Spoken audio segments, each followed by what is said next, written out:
dating online, sometimes it's just like finding something in the trash can. So this is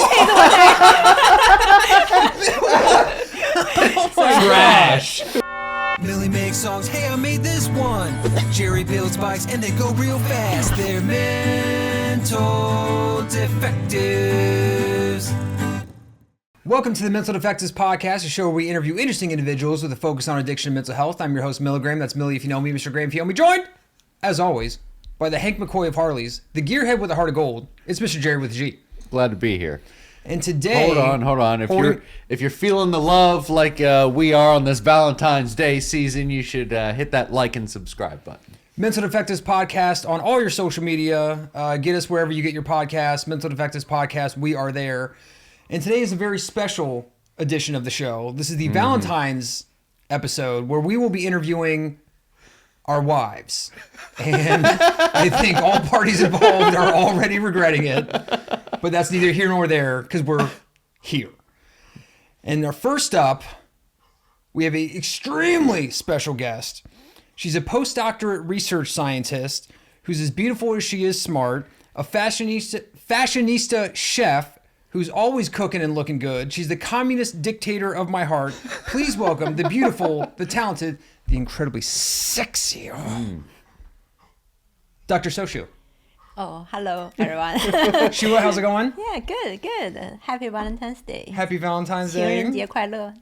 Yeah, Huh? it's in Mandarin. I assume you don't know that. Yeah. Why me? Yeah. That means I love you in Mandarin. Oh. Which she sneakily taught me how to say before telling me what it meant. So you've been saying it without your knowledge. Yeah. Nice. She's like, oh, well, practice it with me. It's whiny. It's super easy. And I'm like, cool, what's that mean? She's like, I love you. I was like, ugh. Yeah, I just suggest him. It's the time you should say that. Yeah. Nice. Sheila, where are you from? I'm from China. Surprise. Yeah. Oh. Yeah. Yeah, I was born in north of China, which is famous for ice and snow. And the whole winter is basically like negative 30 degrees, which is super cold there. Ooh. Yeah. And it's basically like 4 or 5 months, it's all in winter. Like the ground is all frozen and something like that. And then after I can't that, wait to go there. Yeah. And then it's so silly asking these questions when I know all You the know answers, these but things. how did we meet? Yeah, we meet, there is nothing special because you can see we are so different. So we meet online. I just, like dating online, sometimes it's just like finding something in the trash can. So this is what Trash. We met on an app that I'm not going to name drop till they fucking pay us. Right. Yeah. That's fair. But it was not Chinese Cupid. It was not ChinaBrides.com. She was here first. Then we met. Yeah. I was an hour late to our first date because I forgot the times. And then, yeah. Because he set up that restaurant is just around the corner, which it take me 2 minutes to drive there.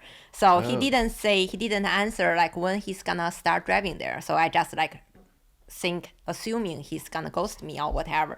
So I just like, so this is another trash I found from trash can.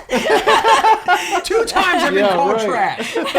so that I just like assuming this is nothing happening that night. And then he just suddenly texts me, oh, by the way, I'm sorry I got late. And then, okay, that happens. Why not I just go downstairs and around the corner to see who this person is. Because I always a little bit curious. He is some type I never touched before.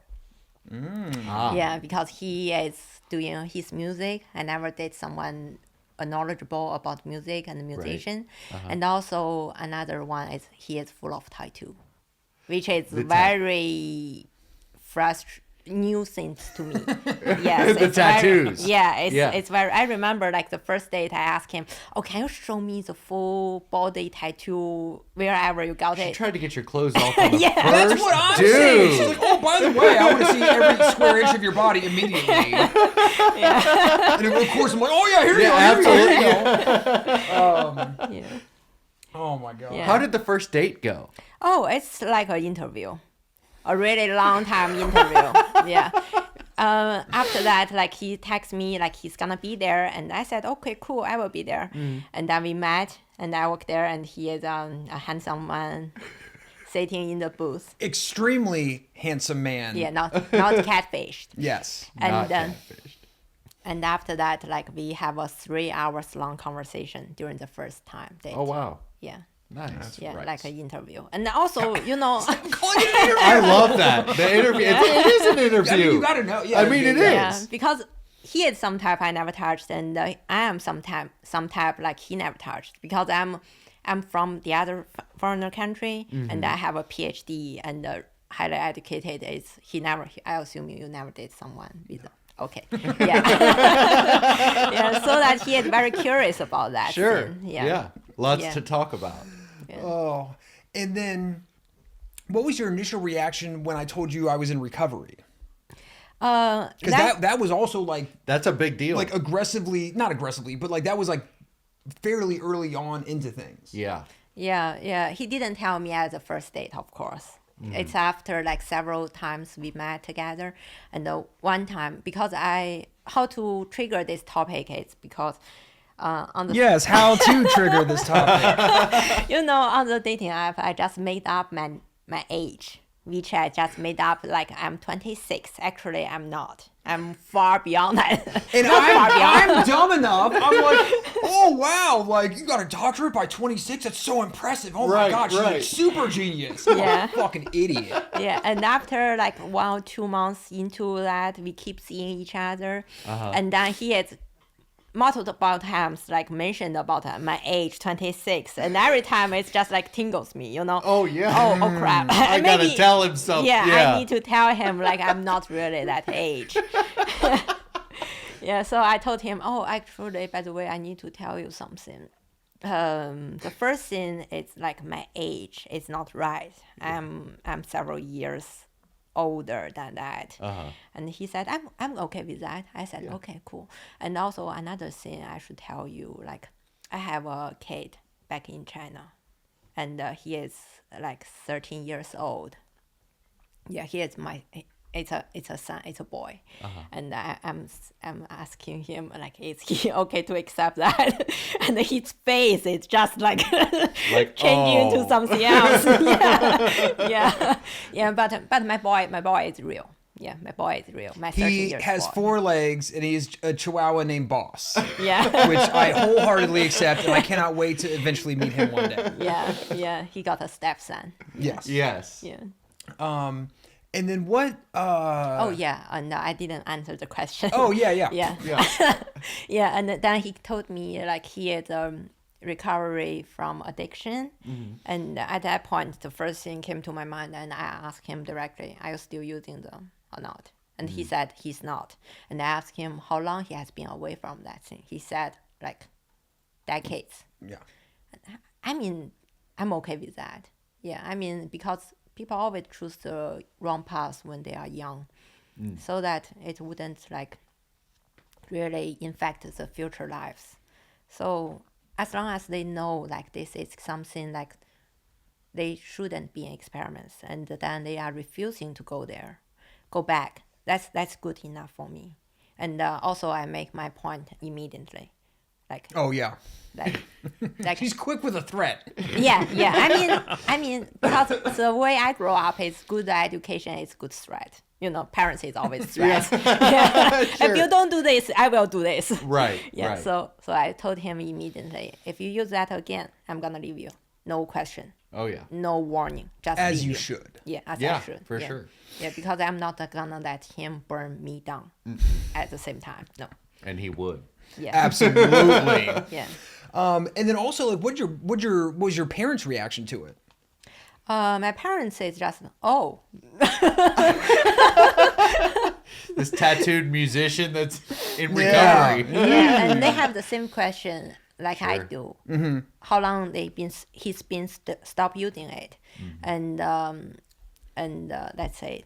Yeah. Yeah, and I told them like it has been decades. They said they are cool because they don't think you are gonna repeat the past, the old past. Yeah. And then what kind of like challenges or differences do you see dating being married to someone in a relationship with someone in recovery? Actually, I don't see it's bad because you've been through all those things, like all those addiction. It's some chemicals working to your physical body.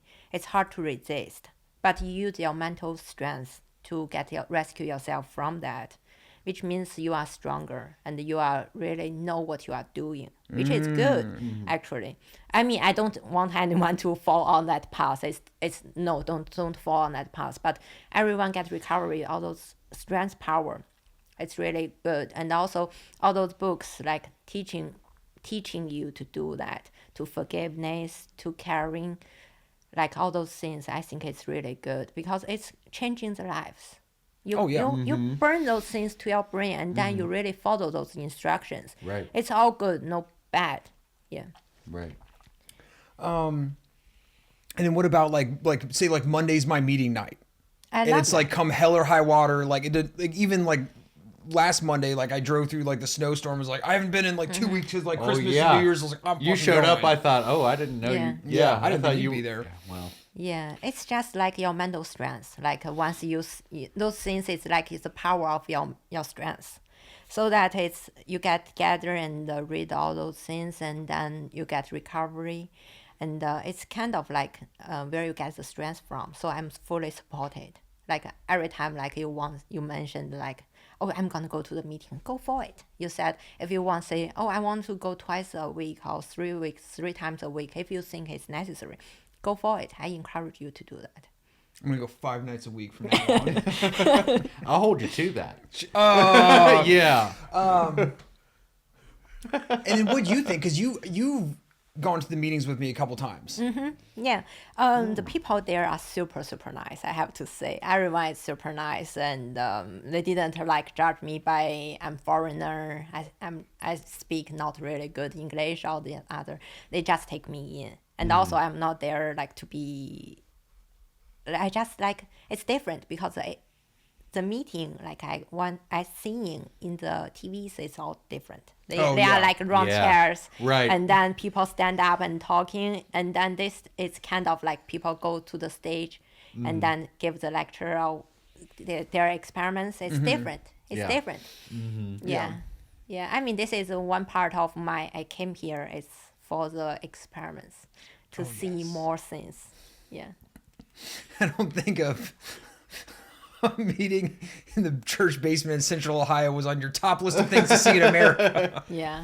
Speaking of that, to go off topic a little bit, what are some of the first things that you wanted to do once you got to America? Magic Mike. Oh yeah. That was the first thing she wanted to do. That was one of the first questions I asked you. Magic Mike. I'm like, what? Like, I am very meat motivated.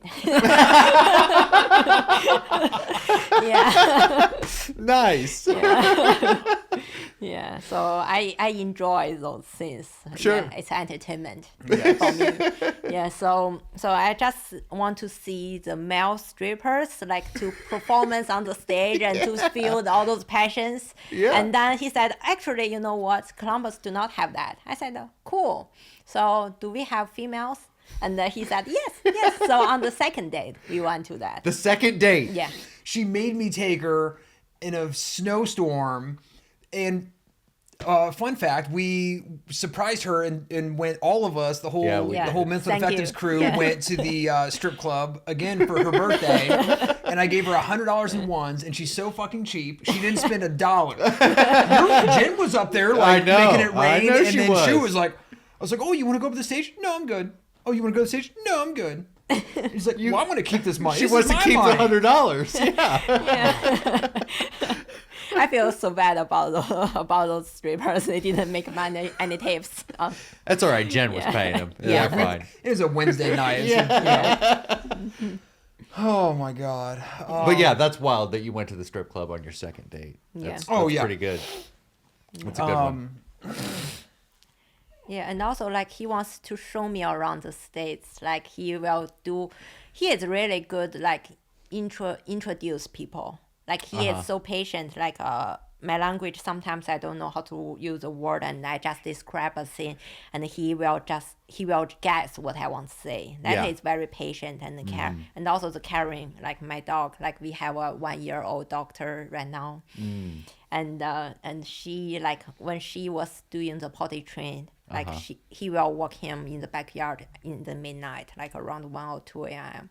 And until she pooped or peed, and then she take her back home. Yep. Like he is very caring, and also like he didn't like think like my English is broke or whatever, and then like to introduce me to his whole family. And one kid is saying, "Oh, I cannot understand what you are talking about," and he is like bitchy about that for me. And Big time. Yeah. Oh, also for our long-term viewers, Uncle Mike, who we interviewed. Oh yeah. At Christmas, the first year I brought her to Christmas, he like grabbed me in the garage, like, "Boy, you better marry that woman, boy." Yeah. I was like, "Yes, sir. Okay." Yeah. And then what's your relationship with alcohol like? Unfortunately, I never have a good experience with alcohol. Yeah, because I'm allergic to alcohol. Like, I'm not sure. Have you heard about the Asian glow? Like every time I drink the alcohol, my whole face and my body will turn red, like a shrimp. And after that, my heart will beat super fast. And then, like 1 or 2 hours later, I will be thrown out. Like so bad, like everything, nothing left in the stomach. So that I never enjoy it. So, but my parents want to like training me for really young age. Like my parents start to give me like light beer when I was like 6 or 7 years old. Oh really? Yeah, because in China, like the customers, like they want you to host you well, so they will give you the alcohol to like you drink more, so that you will feel welcomed. Right. So that they want me to feel welcomed, and also like to have advantage, like to drink more and do not pass out on the table. You know. Which has happened. And she's talking like one drink. Like New Year's Eve, we went out with a bunch of my cousins. We went to dinner in some bars and stuff, and she had one drink, and then we left that bar on our way to another bar, and she's like, "I'm ready to go home." It's like 8:30 at night, but one drink will just like, tell them about when we went to the burlesque show. Oh yeah. Yeah, that is a fancy stripper show again. Fancy stripper show. Again, yeah, but I didn't see any boobs. So they are all covered. Yeah. Yeah. And that one, the first, when we get in there, they gave us a tiny shot. And I finished mine because I didn't realize how strong it is. And then he didn't drink, and he gave his shot to me. And I was thinking, okay, I'm gonna finish that. Actually, I just finished half of that. I know my limit of alcohol.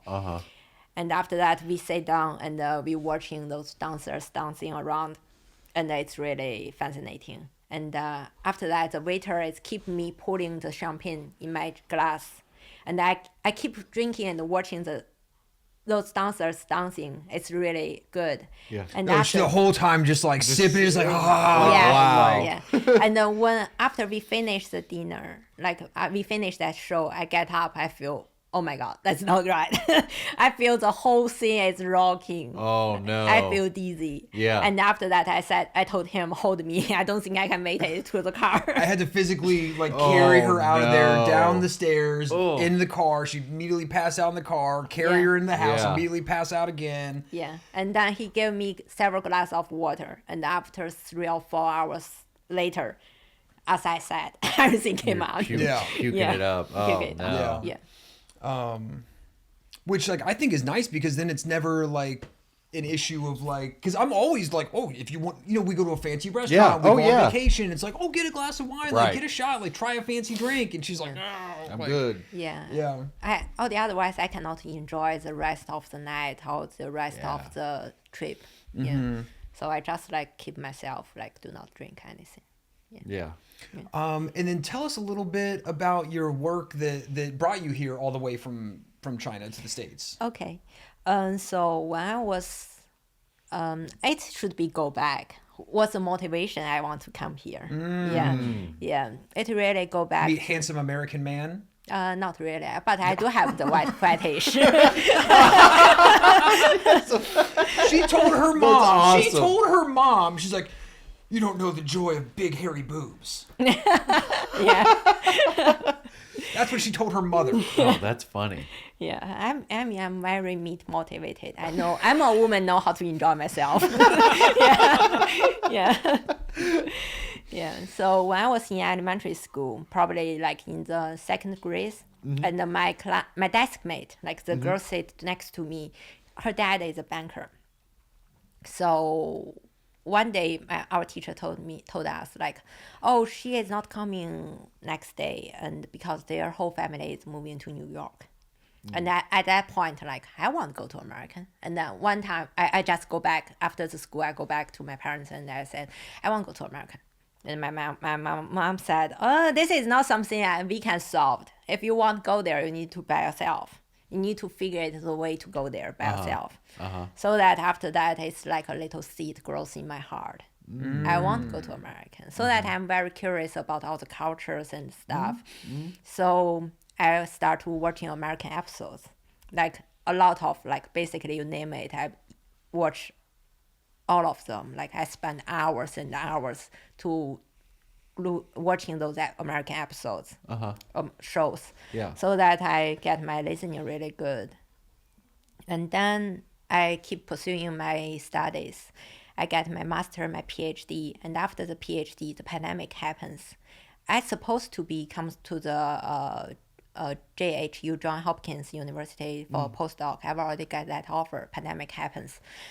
So Americans, the news of the New York is that thousands of people, and they cannot deal with about this. Right. And then at that point, my parents said, the first time they ever said, maybe you should reconsider about the offer. So I just denied that, and I found a job in China. It's also in a hospital, and to be assistant professor there. And I worked for 7 months, and I feels like that sucks. I don't want to. I don't want Breaking news, working fucking sucks. Yeah, it sucks. And I just think, like, because in that position, like, you can see your whole path until you're retired.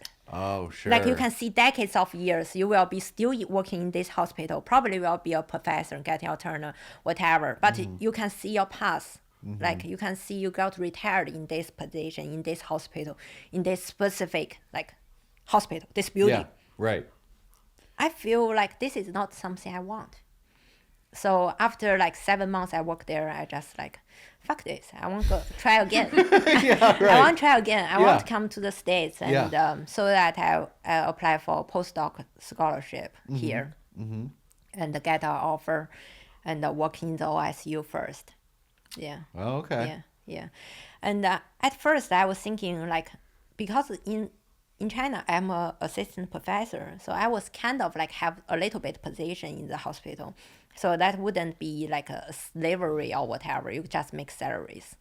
And when I got here, I have no idea, like, the postdoc is so brutal. It's just like you don't have much human rights. I mean, maybe someone have a better experience than I am, but I'm not that lucky. Like, I work in a basement because it's kind of like really like virology lab. So I work in the in a basement. Yeah. When I work in the lab, it's around 8, and then when I get out, it's around 6 or 5 or 6. It depends on winter or summer.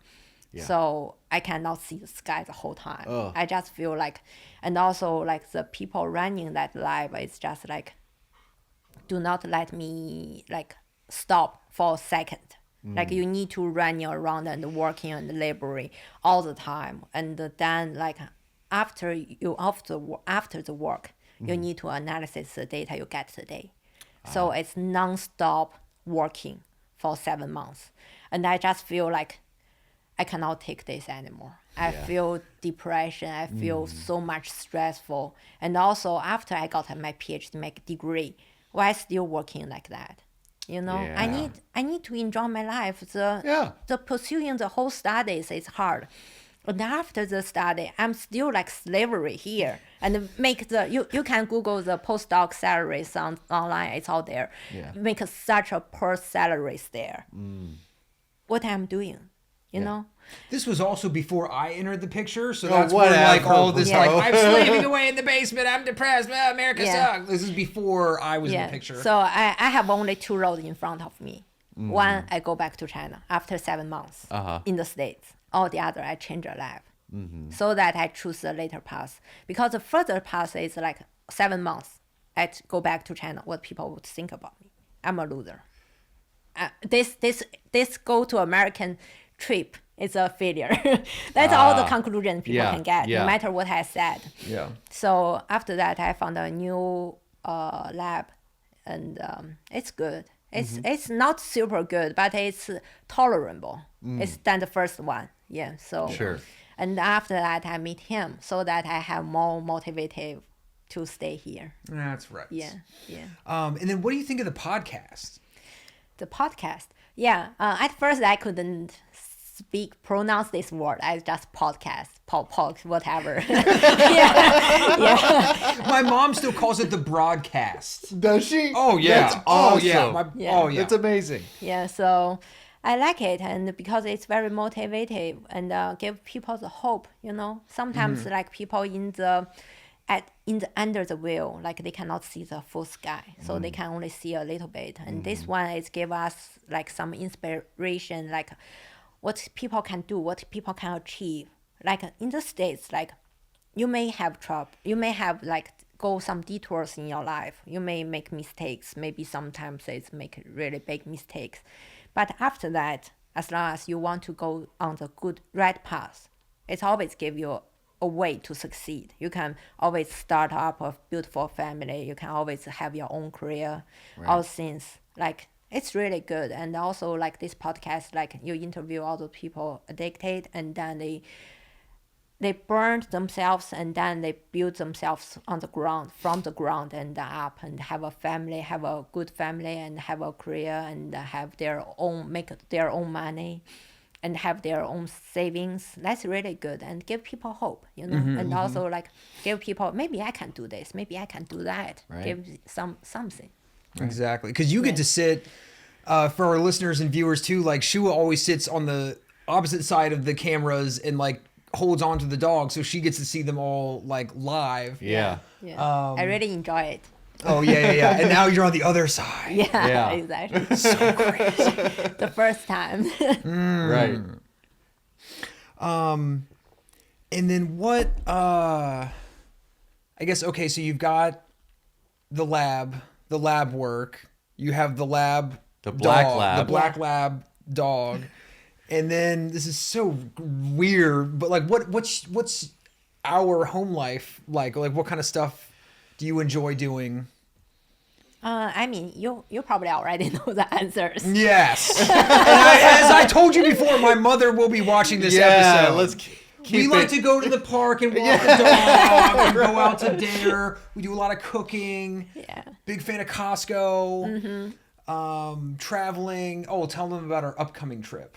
Oh yeah. Once because I'm in the process of applying the green card. Yeah. So once I got my green card, so I can leave the American, and then we will go back to China, visit China. Yes. Yeah. I'm gonna show you around my country. I'm hyped. And don't worry, we've got plenty of episodes in the bag, so we'll keep this train rolling. Right. So you get to be a trophy husband in China.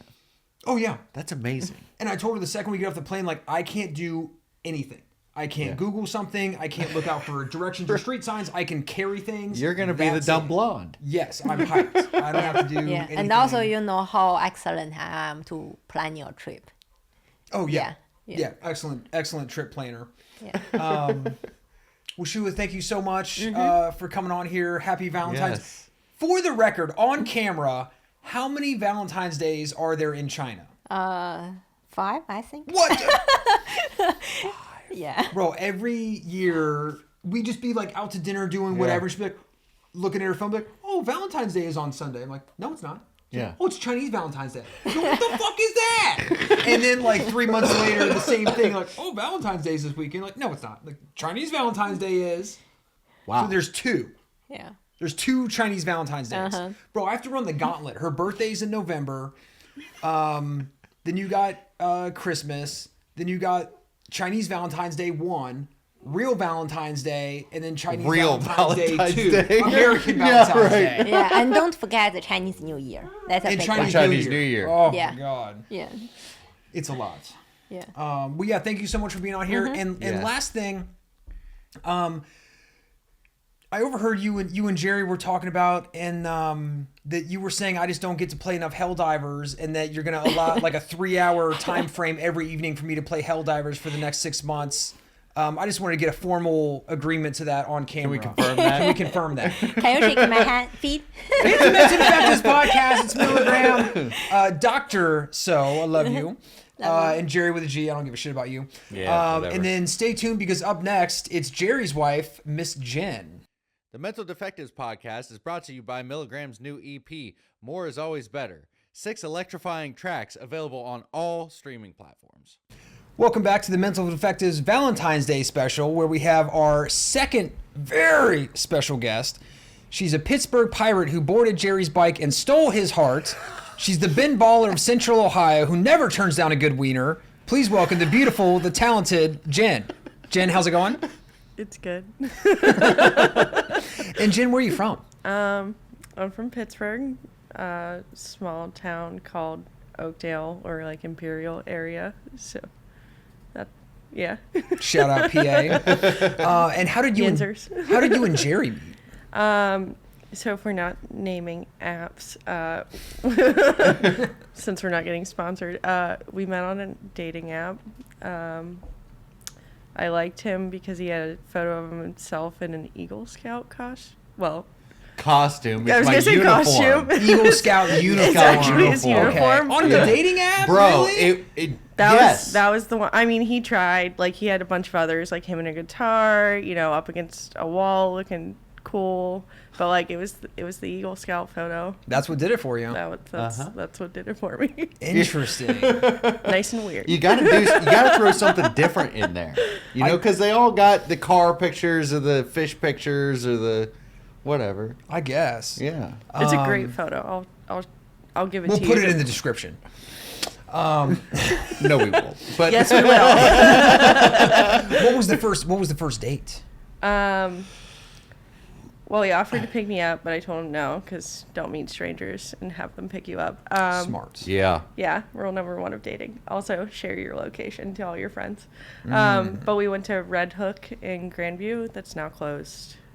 yeah, it's a nice little seafood spot. Yeah, and then we ended up going to Griggs Yep. and took a walk, which, if you share your location, my friends did think he put me in the water for a little bit. Oh yeah. Because I wasn't answering my phone.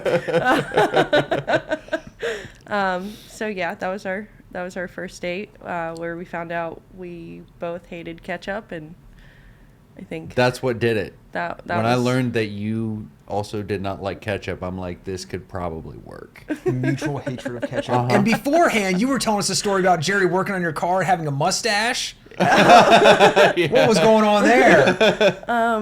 I had gone down to Florida, and on the way down, my friend hit a deer in my car that was already like dead, but it was just in the middle of the road. And then on the way back, I hit a traffic cone. Don't ask what. It was not where it was supposed to be. So he was duct taping the bumper of my car. Also have a photo of that, looking real good. She likes her mustached mechanic. And then what did you think when was Jerry already sober when you guys first met? Or was So I was. When we met, I was sober. Yes. Yeah. okay? And then what was your thought on that? I mean, I didn't really care. I kind of called him out on it, I think. Hell I yeah. asked him. You asked me how long I was sober for. at Yeah, that there point. was just like some subtleties that I was like, I don't think he does anything. So I asked. And had a couple months. At that point, when we first met, I had like 8 or 9 months. Yeah. Yeah. That's solid enough. Yeah. And then I didn't. That's the thing. He Yeah. definitely didn't. Yeah. Okay, so then you guys get together. How long were you dating before you It went was back only out? It was couple only a months. couple months. It was like 2 or 3 months that we were. No, it was a little more than 2 or 3 Was months. it? It was May, June, July. It was only like 4 or 5 months, yeah. Okay, so 4 or 5 months for then someone to go back out, but then what did you say when that happened? It was the easiest breakup ever. And I was just like, hey, here's your house key back. Can I have mine? I wish you well, and hope it gets better, because I'm going to go. It was like very like beat around the bush. Like, but I was like, all right, I'm out. Yeah. But also very like smart. Well, yeah, On your part, I like- mean, yeah, there were signs. So I was just like, yeah, you need to work on you. Like, Yeah. It was all bad. But when it happened, it didn't get addressed. Like, it was just kind of like, all right, well, you're not doing anything about it, so I'm going to leave. Is yeah. what you and Some tough love. Dude, rightfully so. Oh, absolutely. I mean, we just heard Shua talk about it. Like, I pick up, I'm gone. yeah. Yeah. But you didn't sever the cord entirely. She Oh, did we not. did for a little bit. Yeah, but did you not maintain contact with his mom? Oh, I did. Yeah. Yes. That's how it all came back So- around. There we go. Yeah. Me and his mom were really close, and same with his sister. So I still hung out with his mom and sister. While I was in fucking rehab. But True But love. unbeknownst to me, I didn't know that this was all going on. No. So like we would go shopping or like to dinner, and I'd obviously like ask how he was doing and stuff. And then, I mean, I started dating again, I guess, for a little bit. You can take that out. No, it's fine. No, I mean, we didn't really stay in contact, but his mom wanted to have a conversation and like basically let me know what was going on, because I was kind of ignorant to it, I guess. Like at that time, I was pretty ignorant to it. Like I didn't know anything at all. Like I'm not sheltered, but I was like pretty sheltered to it. Like so she just kind of wanted to keep me informed, like, this is what was going on, like, this is what was happening, and, so, but I waited, I gave him time, and then I guess I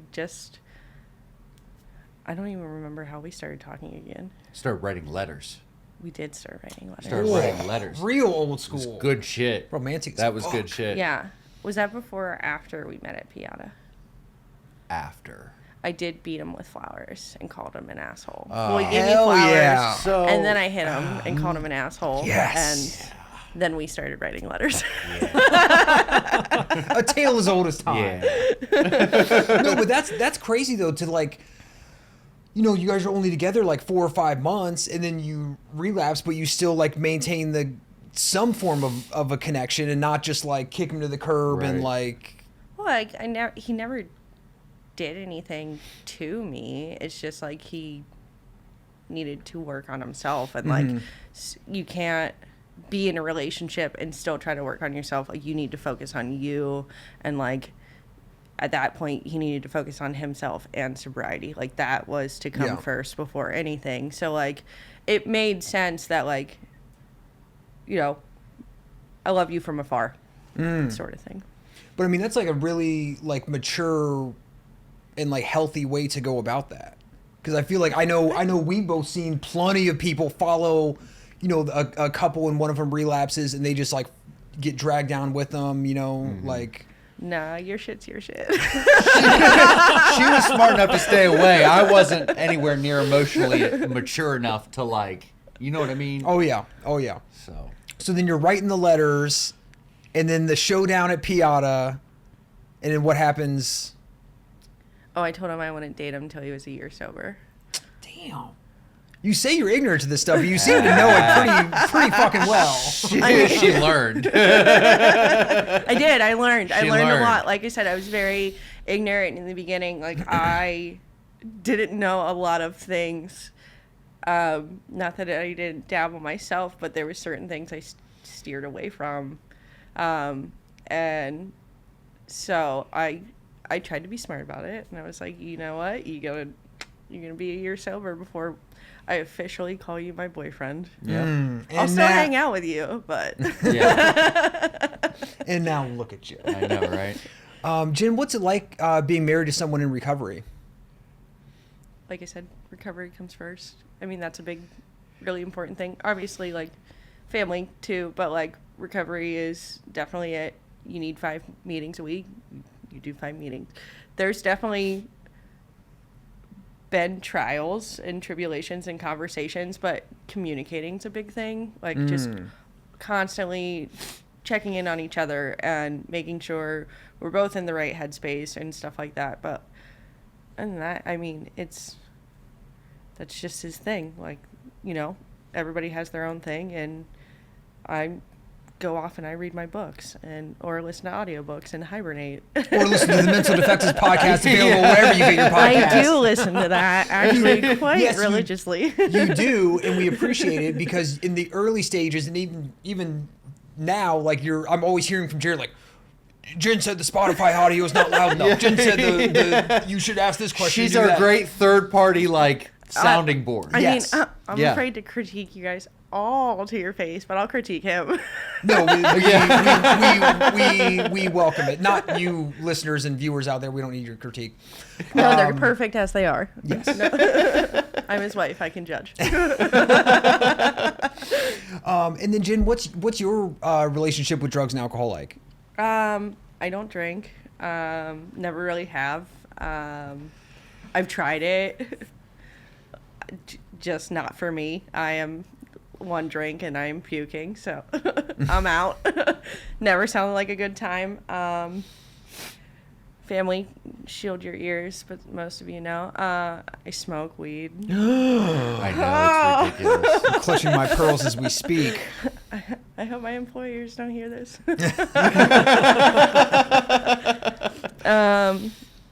That's about it.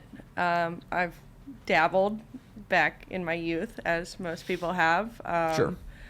But I learned that, you know, it was fun while it lasted, but I'm good. Which I think is a big differentiator between a non-alcoholic and an alcoholic for sure. Right. Does that ever, I guess, bring up any like friction? Do you ever have any friction or issues with that, with her smoking or? Early on, I think there was a lot more conversations had. Like when I was just freshly sober, I was like, "Oh, that weed's smelling good." Like I'll let her know, like, "Hey, and she'll go, whatever." But no, I mean, I get home from AA meetings and my house is just baked out in marijuana smoke. I'm trying to stay sober and she's over here fucking blowing down bongs at the dinner table. I'm not. No. He's lying to No, you. I'm just kidding. No, it's really not an issue because weed, for me, I mean, that just sounds like a horrible idea. Like, Oh, yeah. I would be up in my room, scared. Like, oh my God, paranoid. If I took one hit of weed, I know I would be. That just sounds awful. And I'm also not like a person who gets like, I'm so ripped. Like, it's like I hit it once and then I'm like, okay, I'm gonna go, la la la, clean the Yeah, house. like a normal, I've never had that experience with weed. Like, it's not Me neither. glued to a dab rig 24/7. Like, No, those scare me. No thanks.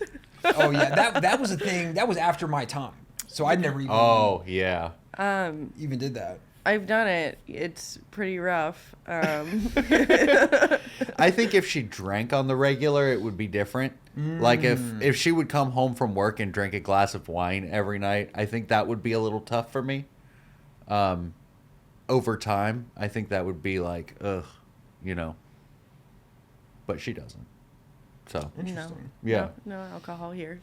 Coca-Cola, water, and iced tea. There you go. And then tell us a little bit about jewelry.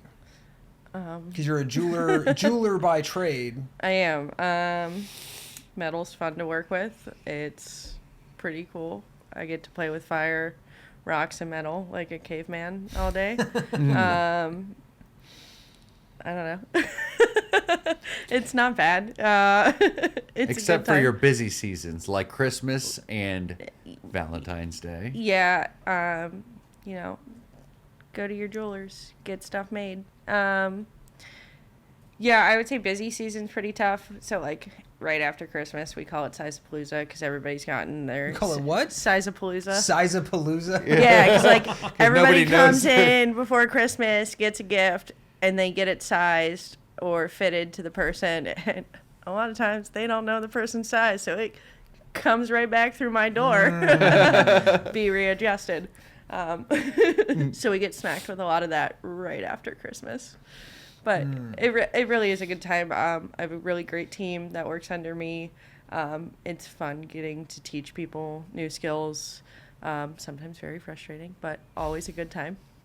Yeah, it's been fun. I will be there next year for 10 years. Oh, wow. Which is pretty wild. I won't name drop where I work, though. Mm-hmm. Yeah. Don't Smart. find me. I'm the troll in the back. A lot of people ask to talk to me. I don't want to talk to people. That's fair. And what do you think of the podcast when I'm sure Jerry ran home so excited as could be and just like, oh, Matt's got this crazy idea, blah, blah, blah. I probably rolled my eyes. Fair. Two white guys in their extremely early 30s starting a podcast is not exactly Right. breaking new ground. No. I was probably like, cool. Are you make sure shit's done at home? Yeah, that's exactly first? what it was. With what time? When are you going to do this? Like, you got dishes, you got this, you got that. Like, I need more shelves in my I'm closet. like, trust me, it'll be fine. No, I really do love the podcast. I think it's great that you guys are doing it. I think it's great the awareness that it puts out. And I know a lot of my family listens to it, which is really cool. Oh, nice. I obviously listen to it. And yeah, I think it's nice. I think it's great hearing people's stories and not glorifying it, but being real about it. Like that can be a struggle. That it is something you work through, and hearing everybody's different advice is cool at the end. Yeah. Yeah. It's like I said, coming from somebody who is ignorant to it, and like learning a lot, obviously being with somebody who does go to meetings and stuff, like you learn a lot of the language and you learn that a lot of it just makes sense. Yeah. Yeah. It really does. And I just, like I said, I think it's really awesome. Hell yeah. Well, you pull out some recovery shit at work sometimes, I don't love you? smacking people with that. Whoa. Got to meet people where they're at. Yeah. All kinds of different stuff. I don't know. What's another good one I've hit people with? Oh, I don't know. You can't ask me that quick. I know. You're too quick to ask me questions. That's great though, because like anytime I've like, it's so integrated in like our everyday language. I might say something like that to someone that's not in recovery. They'd be like, What you? Oh, yeah. "Oh, you're a fucking genius, my guy." And it's Yeah. like, no. I've just been like regurgitating someone much smarter than me said. But that's what I mean. Like to its core, if you listen to a lot of the things that are said, it really just makes sense. Yeah, it's crazy how far common sense. I love common sense. A lot of people don't have it. Amazing, right? I was told. Here's another thing from meetings. I was told early on, there is no such thing as common sense. Everyone has like a different definition of what is common sense. That's true. And when I learned that, I was like, oh wow, because you get angry or frustrated with someone for doing something. It's like, well, that's common sense. It's like, but their definition is different than mine. Yeah. I guess it's also like what you're presented with and what you've had to do and not have to do. So like, that's a good one.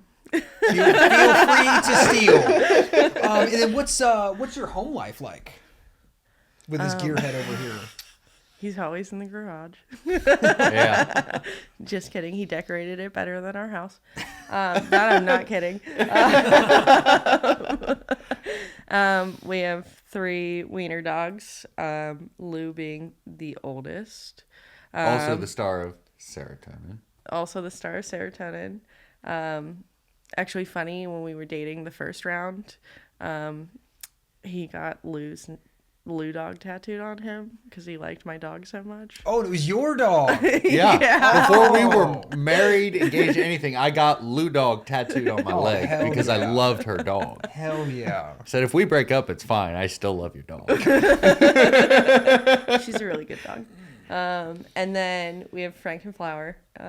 They're all bad. They're great. I don't know. We're pretty. I'm a homebody, so like, I like to be home and read books and puzzle and play cards. So pretty simple. Nothing crazy. Sit outside a lot. Mm-hmm. I don't know. Try and keep our producer Chris out of your fridge at home because you hang out with his wife a lot. We do. That's who I puzzle with and play cards with. Talk shit about Chris with. And Jerry when they're not around. Oh yeah, Yeah, but that's never true. me. No, never you. Actually, No. Not yet. Afterwards, you probably be that motherfucker was asking me all these questions. Oh, your wife can throw down, so like she'll hit you yourself. She will. Don't worry about that. It's funny. No, life is pretty chill over there where we live. Yeah, I don't know. What's our life Dogs. like? It's dogs and it's motorcycles. Yeah. Dogs and bikes. Yep. You gotta love it. Dogs and hogs, baby. Yeah, sounds about right. Dogs and hogs. Yes. All right. Well, thank you, Jen, for coming on. Are you canceling me already? Yeah, I am canceling you already. Unless you got something to say to the world. I have nothing to say to the world. So before we go, I just wanted to confirm that you said that my Valentine's Day present is that I can finish the motorcycle in the living room for the rest of the winter. Is Absolutely that correct? not. Absolutely. It's the Mental Defectives podcast. It's Motorcycles are Jerry not with a allowed G. in the house. Jen, the Mental Defectives wives. You've seen them. You love them. Happy Valentine's Day. We'll see you next time. Peace.